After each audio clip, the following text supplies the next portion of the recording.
Students, आज हम लोग अजोला, ब्लू ग्रीन एल्गी और उन दोनों के बीच में जो सिम्बायोटिक रिलेशनशिप होता है उसके बारे में पढ़ाई करेंगे। सबसे पहले साइनोबैक्टीरिया क्या होता है। साइनोबैक्टीरिया का जो दूसरा नाम है उसको वो होता है नील हरित शैवाल, blue green algae. Cyanobacteria mainly ग्राम निगेटिव बैक्टीरिया है जो कि फोटोसिंथेसिस कर सकता है। ये सिंगल सेल्ड भी हो सकते हैं, मल्टी सेल्ड भी हो सकते हैं, ब्रांच्ड, अनब्रांच्ड, कॉलोनी में भी रह सकते हैं या सिंगल भी रह सकते हैं। Cyanobacteria nitrogen fixation free living form में भी कर सकता है और सिम्बायोटिक एसोसिएशन बना के भी कर सकता है। मेनली ओलूसोरा, नॉस्टॉक, एनाबेना ये इंपॉर्टेंट साइनोबैक्टीरिया की स्पीसीज है जो कि नाइट्रोजन फिक्सेशन करता है राइस इकोसिस्टम में। साइनोबैक्टीरिया फोटोसिंथेसिस का प्रोसेस भी कर सकता है और नाइट्रोजन फिक्सेशन भी कर सकता है। ये एक बहुत इंपॉर्टेंट बायो फर्टिलाइज़र है क्योंकि ये सॉइल की वाटर होल्डिंग कैपेसिटी को इम्प्रूव करता है। बहुत सारे एसेंशियल न्यूट्रिएंट्स सॉइल में प्रोवाइड करवाता है जैसे नाइट्रोजन, फॉस्फोरस, बहुत सारे माइक्रो न्यूट्रिएंट भी। सॉइल का एग्रीगेशन कैपेसिटी इम्प्रूव करता है और टॉक्सिक मटेरियल जो रहते हैं उनको नॉन टॉक्सिक फॉर्म में कन्वर्ट करता है। राइस इकोसिस्टम में सल्फाइड इंजरी को कम करता है। अगर सॉइल में राइस इकोसिस्टम में सल्फाइड इंजरी होती है तो एक्योची डिसीज होता है। आयरन इंजरी को भी कम करता है। Iron browning disease of rice cause करता है। साइनोबैक्टीरिया बहुत सारे plant growth promoting substance release करता है जैसे amino acid, proteins, peptide, vitamin और growth hormones. Mainly cyanobacteria 30 kg nitrogen per hectare fix करता है अगर फ्री लिविंग फॉर्म में है तो, और अगर सिम्बायोटिक एसोसिएशन में तो 40 से 60 kg नाइट्रोजन फिक्स कर सकता है। साइनोबैक्टीरिया का जो सेल स्ट्रक्चर होता है उसमें सबसे पहले एक आउटर लेयर होता है जो कि म्यूसिलेज से बना हुआ रहता है। ये जो है सेल को एडवर्स क्लाइमेटिक कंडीशन और एडवर्स इन्वायरमेंटल फैक्टर से प्रोटेक्ट करता है।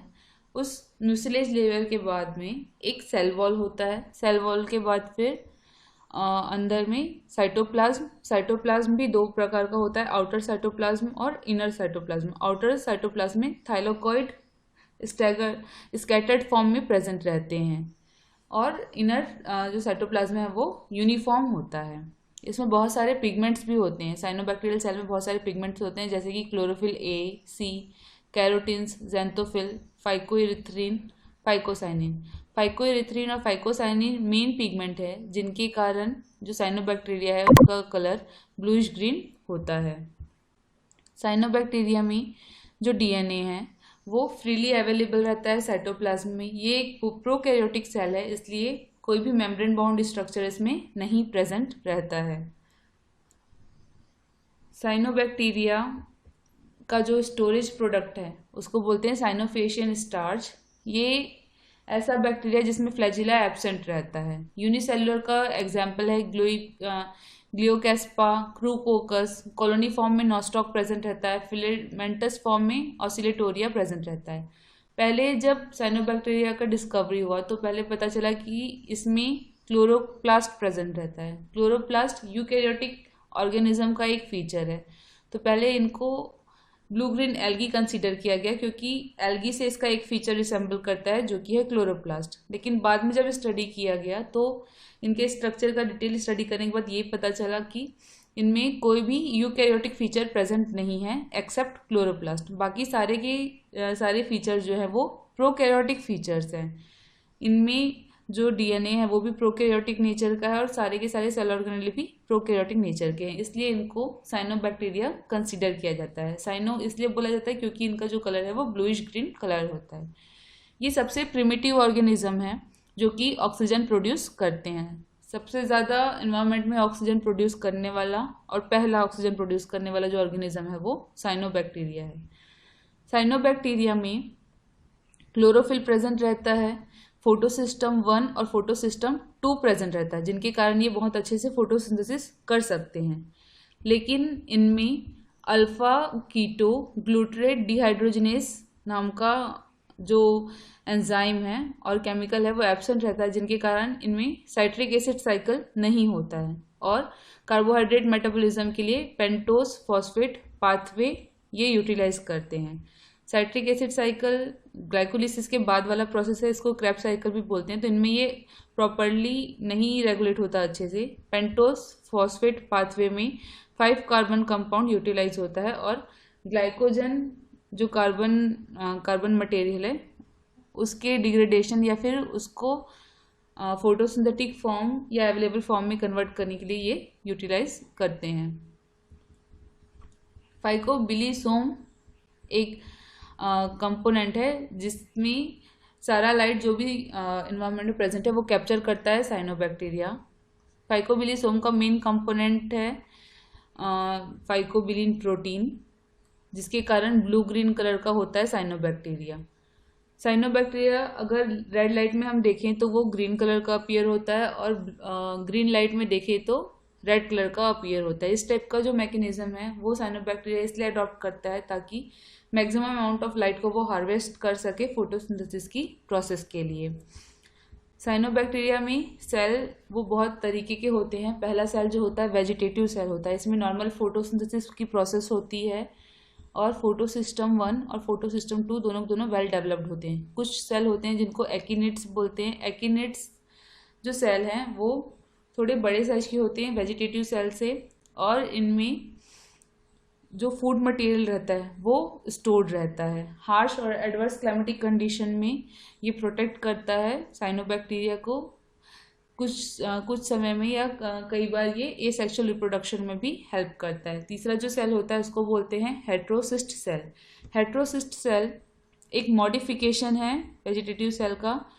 इन हेट्रोसिस्ट सेल में नाइट्रोजन फिक्सेशन होता है, ये हॉलो होता है, नाइट्रोजनेस एंजाइम इसमें प्रेजेंट रहता है। फोटोसिस्टम 1 डेवलप्ड होता है, एटीपी प्रोडक्शन होता है, लेकिन फोटोसिस्टम 2 इसमें डिग्रेड हो चुका रहता है। ऑक्सीजन प्रोडक्शन नहीं होता फोटोसिस्टम 2 में, जिससे कि नाइट्रोजनस एंजाइम की एक्टिविटी हैम्पर ना हो। ये कुछ डिफरेंट टाइप की साइनोबैक्टीरिया हैं, जैसे ऑसिलेटोरिया, इसमें कोई भी हेट्रोसिस्ट सेल नहीं प्रेजेंट रहता है। ये एक फिलामेंटस साइनोबैक्टीरिया है। आउटर जो कवरिंग है वो म्यूसिलेज की बनी हुई है, सेगमेंटेड है। नॉस्टॉक जो है वो एक हेट्रोसिस्टस फिलामेंटस बैक्टीरिया है। इसमें हेट्रोसिस्ट प्रेजेंट होते हैं जिसमें कि नाइट्रोजन फिक्सेशन होता है। हेट्रोसिस्ट सेल मेनली अगर मॉलिब्डेनम प्रेजेंट है और इन्वायरमेंट और सॉइल में नाइट्रोजन बहुत कम है, तब जो भी फिलामेंटस बैक्टीरिया है वो हेट्रोसिस्ट सेल प्रॉपरली डेवलप होता है। और सबसे ज़्यादा हेट्रोसिस्ट उस जगह पे प्रेजेंट रहते हैं जहाँ पे नाइट्रोजन बहुत ज़्यादा कम रहता है।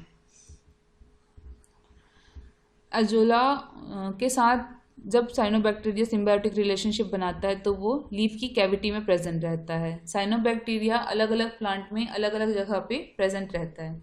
जैसे साइकस नाम का जो जिम्नोस्पर्मिक प्लांट है उसमें रूट्स में प्रेजेंट रहता है साइनोबैक्टीरिया और नाइट्रोजन का फिक्सेशन करता है।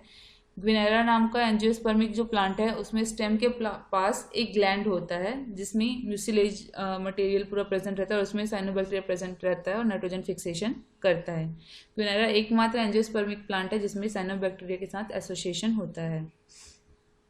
साइनोबैक्टीरिया अगर नाइट्रोजन फिक्स करने की कैपेसिटी के अकॉर्डिंग हम देखें तो दो तरीके के होते हैं। एक तो एरोबिक इन्वायरमेंट में नाइट्रोजन फिक्सेशन कर सकते हैं, दूसरा होता है एनारोबिक कंडीशन में नाइट्रोजन फिक्सेशन कर सकते हैं। एरोबिक कंडीशन में नाइट्रोजन फिक्सेशन करने वाले जो साइनोबैक्टीरिया हैं उसमें भी 3 तरीके के होते हैं। एक तो होता है कि साइनोबैक्टीरिया फोटोसिंथेसिस के साथ नाइट्रोजन फिक्सेशन करने के लिए कुछ पर्टिकुलर जो स्ट्रक्चर है वो डेवलप करते हैं, जैसे कि एनाबेना हेट्रोसिस्ट डेवलप करता है जिसमें नाइट्रोजन फिक्सेशन होता है, और वेजिटेटिव सेल रहता है जिसमें फोटोसिंथेसिस की प्रोसेस होती है।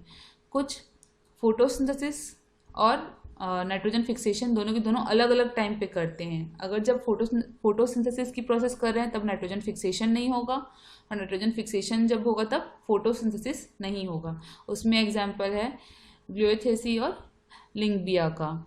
तीसरे होते हैं कि दोनों के दोनों साइमल्टेनियसली करते हैं और उनमें डिफरेंट स्ट्रक्चर भी प्रेजेंट रहता है नाइट्रोजन फिक्सेशन का, और फोटोसिंथेसिस भी कंटिन्यूसली होता रहता है। उसके बाद एनारोबिक इन्वायरमेंट में भी कुछ साइनोबैक्टीरिया जो नाइट्रोजन फिक्सेशन करते हैं। साइनोबैक्टीरिया का मेनली प्रोडक्शन कैसे किया जाता है और कैसे एप्लीकेशन किया जाता है।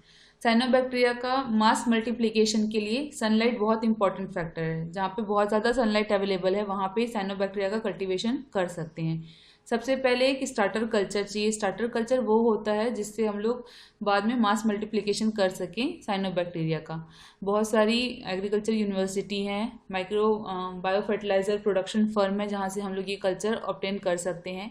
एक शैलो ट्रे या तो प्लास्टिक पॉलीथीन शीट का या वेल डेवलप्ड आयरन या ब्रिक मटेरियल का सीमेंटेड स्ट्रक्चर बनाना है।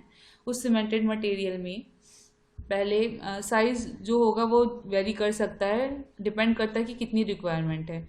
उसमें 10 ग्राम सॉइल डालना है। 10 ग्राम सॉइल के साथ 200 ग्राम फॉस्फेटिक फर्टिलाइज़र मिक्स करना है। उसमें फिर पानी से फिल कर देना है। 5 से 15 सेंटीमीटर तक उसमें वाटर फिल करना है। वाटर का लेवल भी डिपेंड करता है कि उस जगह का क्लाइमेटिक कंडीशन कैसा है। अगर बहुत ज़्यादा इवापोरेशन रेट है तो पानी ज़्यादा फिल करेंगे और कम है तो पानी कम फिल करेंगे। पीएच जो होगा सॉइल का वो न्यूट्रल होना चाहिए, 7 के आसपास रहना चाहिए। जब सॉइल प्रॉपरली सेटल डाउन हो जाए तो जो लकड़ी का बुरादा है उसके साथ साइनोबैक्टीरिया को मिक्स करके उस पानी के ऊपर स्प्रेड कर देना चाहिए। पानी फ्लोइंग कंडीशन में नहीं होना चाहिए कि स्टेगनेंट वाटर होना चाहिए। उसके बाद उसको धूप में रख देना चाहिए। पर्याप्त धूप में रखना है। जितना ज़्यादा सनलाइट होगा उतना अच्छा साइनोबैक्टीरिया का प्रोडक्शन होगा, ब्लू ग्रीन एल्गी का प्रोडक्शन होगा। बहुत ज़्यादा गर्म मौसम है तो 1 हफ्ते के अंदर ही एक थिक मैट तैयार हो जाएगा साइनोबैक्टीरिया का, जिसको हम लोग फर्दर हार्वेस्ट करके बायो फर्टिलाइज़र के रूप में यूज़ कर सकते हैं। और अगर बहुत ज़्यादा इवापोरेशन रेट होगा तो हम लोगों को वाटर बहुत फ्रिक्वेंटली अप्लाई करना होगा। 15 दिन के अंदर साइनोबैक्टीरिया एक थिक मैट फॉर्म कर लेता है। जब वो थिक मैट फॉर्म कर लेगा तब उसमें पानी का एप्लीकेशन स्टॉप कर देना है। उसके बाद उसको ड्राई होने के लिए छोड़ देना है। धूप में जब ड्राई हो जाएगा तो कुछ इस तरीके से दिखेगा। इसको फिर हम लोग प्रॉपरली हार्वेस्ट करके बैग में स्टोर करके रख देंगे, जो कि फील्ड में यूज़ करने के लिए आगे काम आएगा। और फिर से इस ट्रे को क्लीन करके वाटर अप्लाई करके जो बैग में हमने फिल करके रखा है उससे स्टार्टर कल्चर को थोड़ा सा लेके फर्दर उसका प्रोडक्शन कर सकते हैं। मेनली इंसेक्ट का इसमें बहुत ज़्यादा प्रॉब्लम आता है, उसके लिए मेलाथियोन या कार्बोफ्यूरॉन अप्लाई कर सकते हैं जिससे इंसेक्ट की प्रॉब्लम ना आए। साइनोबैक्टीरिया को 10 केजी पर हेक्टेयर के रूप में अप्लाई करते हैं। ये 20 से 30 केजी नाइट्रोजन फिक्स कर सकता है और इसलिए बहुत इम्पोर्टेंट होता है। 20 से 30 केजी नाइट्रोजन मेनली ये जब फ्री लिविंग फॉर्म में होता है तब फिक्स करता है। सिम्बायोटिक फॉर्म में ये बहुत ज़्यादा नाइट्रोजन फिक्स